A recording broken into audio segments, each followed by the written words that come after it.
Do you feel like it's close to time for you to get out and join that first cover band, but you're not quite sure whether you're ready? In today's video, I'm going to give you 5 tips to land that very first cover band gig. So tip number 1, the first thing you want to do is really understand your ability.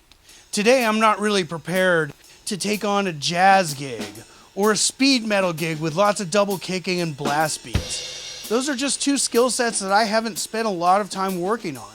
So thinking I'm just going to waltz into an audition and be ready to blow away the competition is a bit wrong on my part. So I want to know which things I'm good at and find bands that are looking for drummers that fall within my specific skill set. Number 2, don't be afraid to stretch yourself a little bit. It's good to be challenged. That's one of the primary reasons we play, is to always be challenged by music and learn something new. So while you do need to be comfortable with your skill set and maybe your musical limitations right now, use an audition experience to get better at something if you can.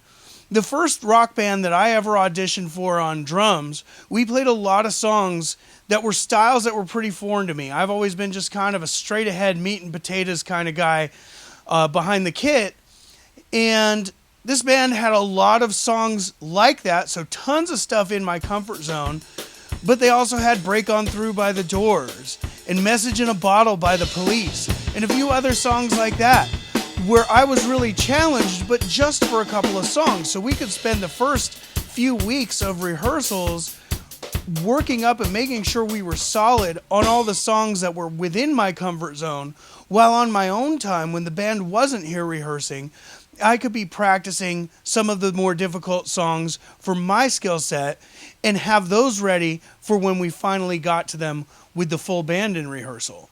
Number 3, widen your selection.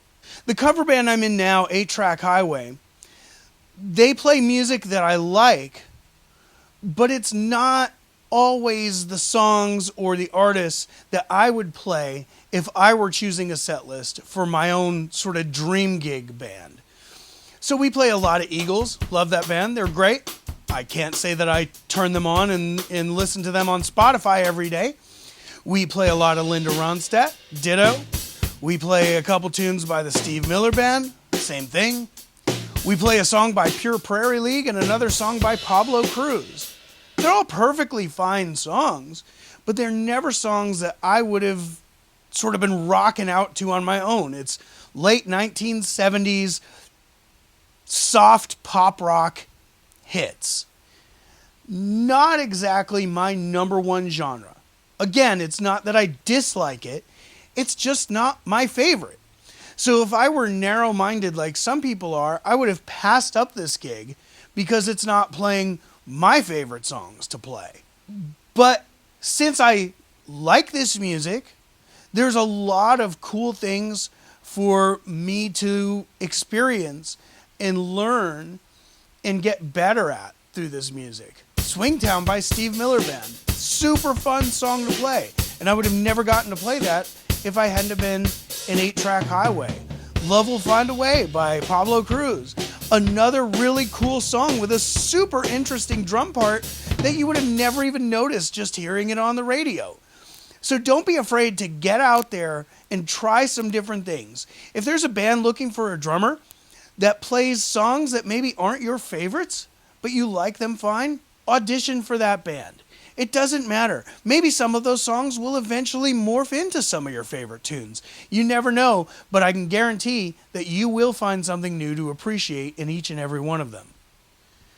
Tip number 4, try your best to be the most prepared person in the room when it comes to an audition or when it comes to a rehearsal or even when it comes to a gig. Do your homework. Know those songs inside and out. You might have a frontman who is your band leader, at least to the audience perspective. But in truth, when it's time to count it in, if you're behind the kit, you are the band leader for the entire duration of that song. And if you transition right into a next song, you're the band leader for the transition and into the next song. You're the one setting the dynamics. You're setting the builds and the drops. You're setting the transitions and the fills. You're dictating the tempo. So make sure you have done your homework. This comes with a lot of really concentrated listening. When I have to learn a new song, I don't just go ahead and start jamming with it.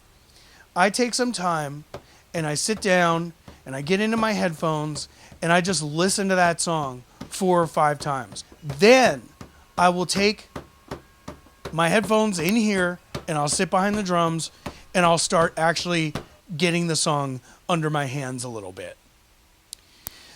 I will also occasionally, especially if I have a lot of songs to learn at once, I auditioned for a band about 1.5 years ago, and they didn't give me specific songs to work on for the audition. They gave me a 40-song set list, and I'm the kind of guy who says, okay, I want to be ready for them to call any of these 40 songs, and I can say, yeah, I got that one.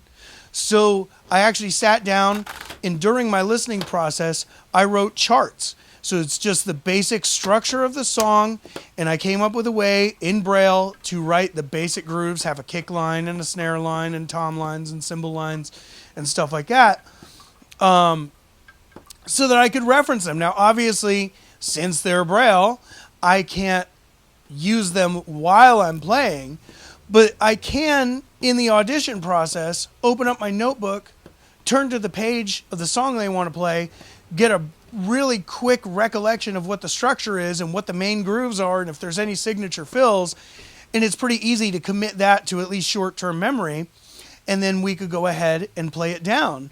And that helped me out a lot, and I ended up getting the gig. Time to bring it home. Tip number 5. Congratulations. You landed the gig. You impressed the heck out of all the other musicians, and they can't wait to get on stage with you.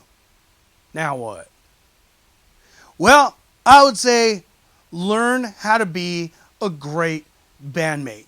Maybe that means getting to the gig early and getting all of your stuff set up, since the drums tend to take up a lot of room on the stage when you're loading them in and pulling them out of cases and getting your hardware set up. It can be really hard for people to navigate PA systems and microphones and amplifiers and guitars around the mess that we're creating on the stage as drummers. So maybe get there before everybody else and get your kit set up so they can walk in and there's your drum kit all ready to go and they can just bring their amps up. Maybe you can even help carry in some PA speakers. That's a thought. Also, it could mean any skills that you have that are not directly related to your drumming but might also benefit the band, you can offer them. Maybe you take really good photos, or you understand the Facebook algorithm for running ads, or maybe you film and edit fantastic YouTube videos. Maybe you have some connections to possible gigs and you can do a little bit of booking.